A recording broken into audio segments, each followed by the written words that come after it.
সোমবার সকাল থেকে জুলাই গণহত্যার দায়ে শেখ হাসিনার রায় ঘিরে উত্তেজনা ছিল দেশজুড়ে। দুপুরের পর ঐতিহাসিক রায় ঘোষণা করেন আন্তর্জাতিক অপরাধ ট্রাইব্যুনাল। মৃত্যুদণ্ড দেয়া হয় শেখ হাসিনা ও আসাদুজ্জামান খান কামালকে। রায় ঘোষণার পরপরই তাৎক্ষণিক প্রতিক্রিয়া জানায় বিএনপি। এই বিচার হচ্ছে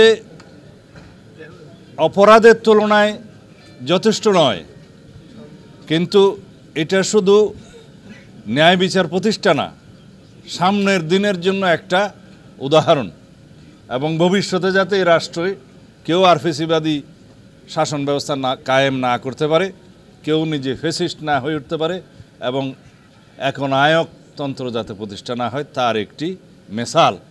এটা ভবিষ্যতের জন্য একটা শিক্ষা, শুধু অতীতের জন্য বিচার নয়। জামাতে ইসলামের কেন্দ্রীয় কার্যালয়ে রায়ের সন্তুষ্টি প্রকাশ করেন দলের সেক্রেটারি জেনারেল অধ্যাপক মিয়া গোলাম পরোয়ার। পলাতক মৃত্যুদণ্ড প্রাপ্ত আসামিকে যারা আশ্রয় দিয়েছে, আমরা মনে করি এই ঘৃণ্য অপরাধীদের পক্ষে তারা অবলম্বন করেছে। আন্তর্জাতিক সকল আইনের তাদের পরিপন্থী। সৌহার্দ্যপূর্ণ সম্পর্কের দাবিদার প্রতিবেশী হলে এটি হচ্ছে তার প্রথম দায়িত্ব, একজন পলাতক মৃত্যুদণ্ডপ্রাপ্ত আসামিকে আর বিলম্ব না করে তাকে আইনের কাছে সোপর্দ করা উচিত।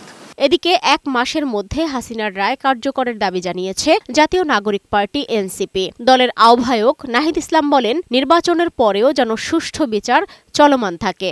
আমরা যেদিন আমাদের জীবদ্দশায় আমাদের চোখের সামনে আমাদের এই কানে আমরা শুনতে পাবো যে শেখ হাসিনাকে ফাঁসিতে ঝুলিয়ে রায় কার্যকর করা হয়েছে, সেদিনে আমরা শান্তি পাব।